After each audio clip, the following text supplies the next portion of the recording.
Here we are, my friends, the final installment of Spooktober 2020. And I must say, what fun it has been getting spooky with you guys. But everything good must come to an end, and this end stars ParaNorman. Now, I was a little annoyed with my Coraline review.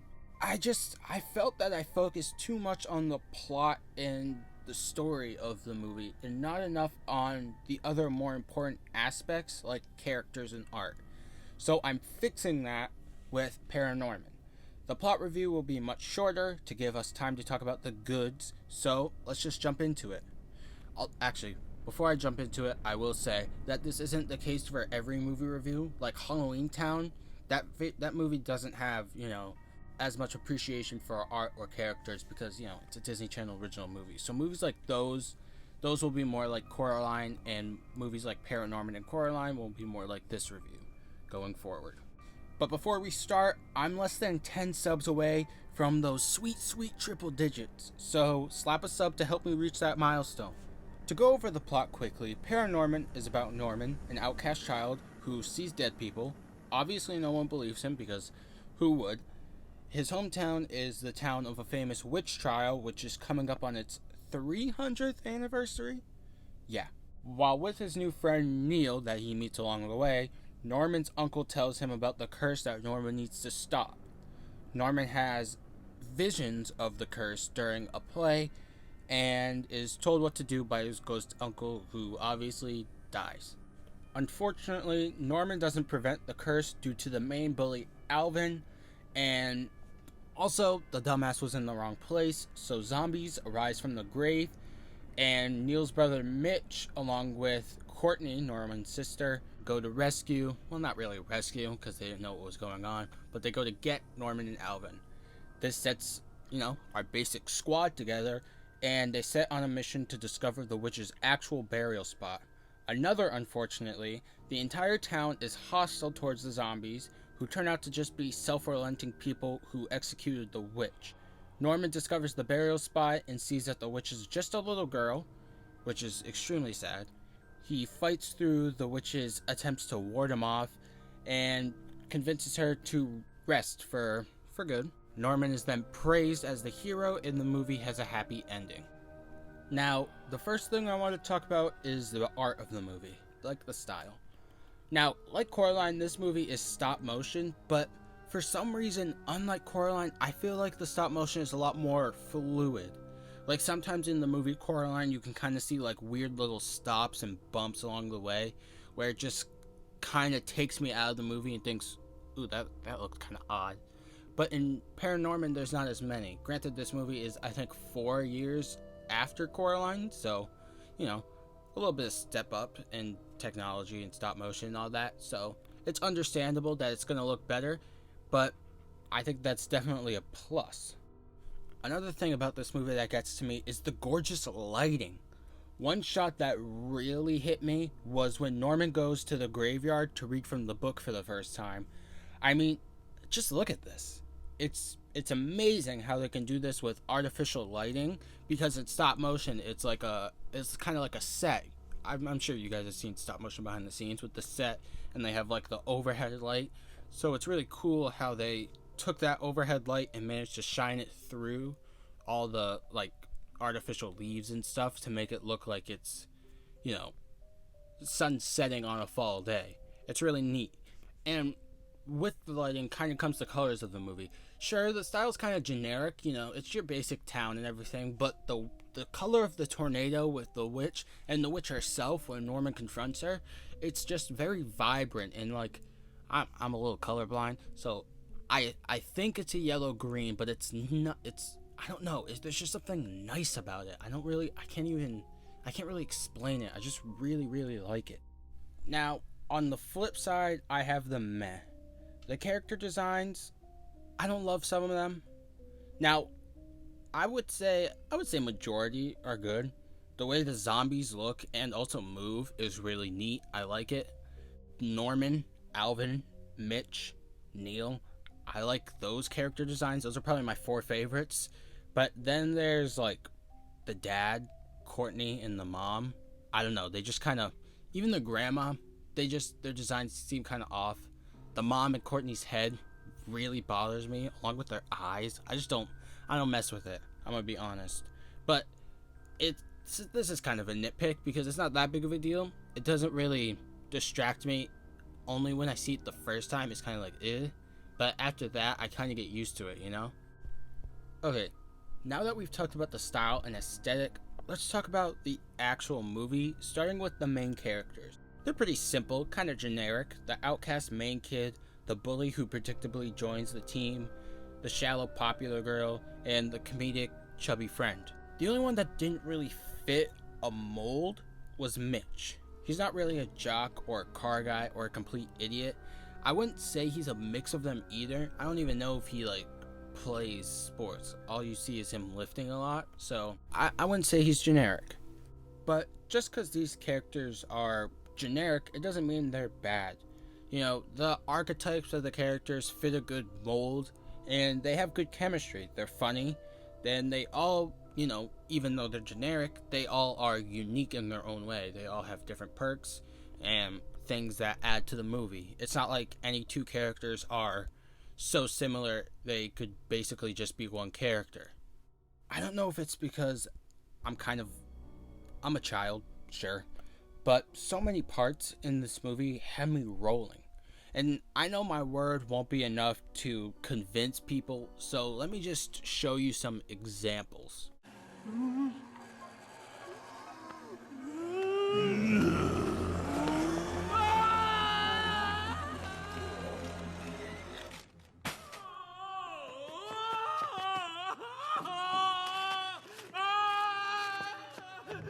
It's fun. Try it. No, I don't want to. You throw it. No, it's okay. You can throw it. I don't really. It's really fun.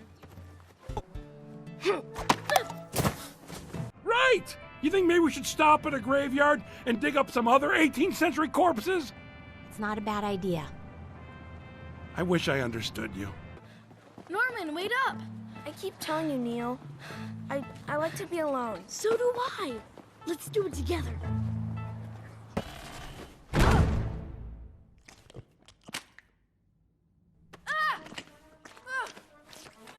Neil! Do you get the door? I'm busy. Are you freeze framing Mom's aerobics DVD again? No. Now lastly, let's talk about what I really enjoy, the story. First off, I didn't really have a place to put this, so I'm gonna put it right in the beginning. I like how the townspeople are so quick to just assault these zombies without even wondering anything, which, you know, most people would. It's a common thing. But then after it's all over and it turns out the zombies are good people, they all just push it off as if it wasn't their fault and this guy started it or this guy started it, which I think is very typical of humans. You know, they're so quick to hate on something that intimidates them, and then when they find out it's really not that big of a deal, they kind of just brush it off like it wasn't their fault. And I don't know. I just found it kind of interesting how that was put in the movie for kids. And I'm sure it's not on purpose. Like, he wasn't trying to make some social commentary, but I am seeing it as social commentary. So there we go. But back to the story. It's pretty good. It starts out a little, again, I'll use the word generic, with him getting bullied and everything. But when the witch and the zombies come in, it's pretty awesome.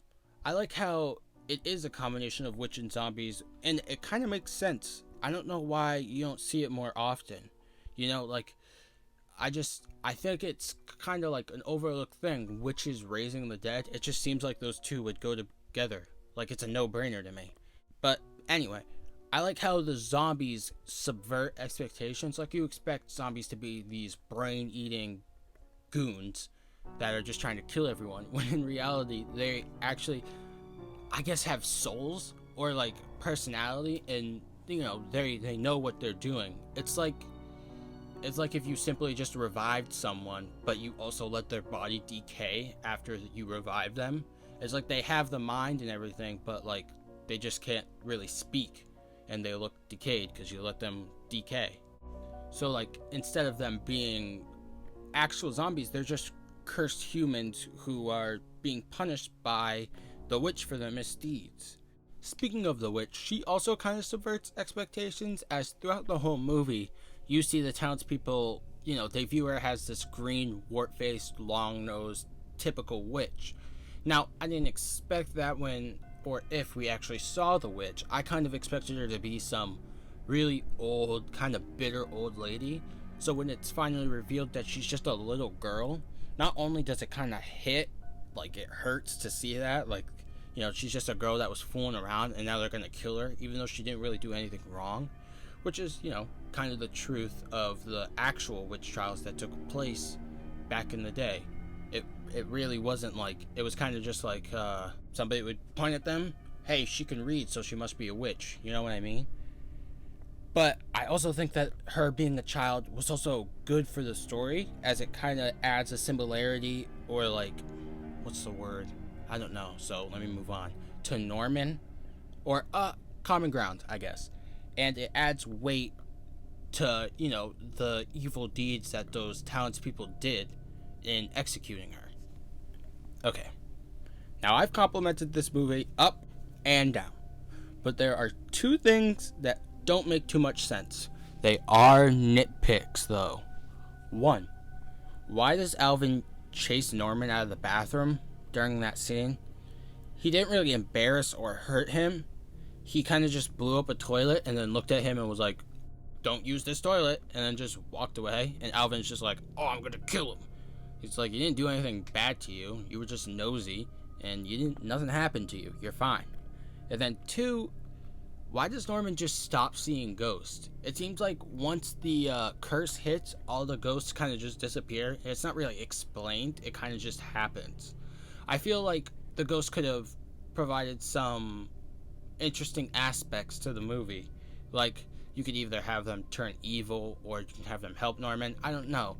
But they could have been more useful than just disappearing. And I think it's kind of odd that it's not even mentioned. He kind of just stops seeing them. And then at the very, very end, he sees the grandma. And that's it. But, again, these are just general nitpicks. And they really hold no weight in how I feel about the movie. Because the good outweighs the bad so much in this movie, it's just kind of meaningless with these two nitpicks. And with all that being said, it's time to wrap up Spooktober. ParaNorman is a perfect blend of spooky Halloween fun. It has a great story, good characters, and a wholesome ending. And it's also got kind of a sad undertone. I'm not gonna lie. Them executing a little girl for, fooling around, it's kind of sad. Now, I'm not gonna compare it to Coraline, as these two are totally different movies in terms of tone and style and everything. The only similarity they really have is stop motion. But I will say, however, that these two movies plus Nightmare Before Christmas make up, in my opinion, the holy trinity of Halloween movies. And coincidentally, they're all stop motion, which is so bizarre. And I don't know about ParaNorman, but 2 of them, the stop motion is by the exact same guy. So that's, I don't know, I just find that kind of interesting. And it's also facts that these are the best. Like, I don't think anyone's going to disagree with them. No offense to rather Monster House or Halloween Town, but they don't hold the candle to Coraline, Nightmare, and ParaNorman. They just don't. Sorry. End. So if you stuck around till my rambling end and you enjoyed, like, subscribe, and follow me on Twitter. Link will be in the bio. Or link will be in the description. My bad. I'll see you guys in November. I got some good videos planned, and then we're gonna do some more theme stuff in December, obviously, because Christmas. And I'm really enjoying putting out these videos, so subscribe. And just stick around. And remember that zombies could just be misunderstood.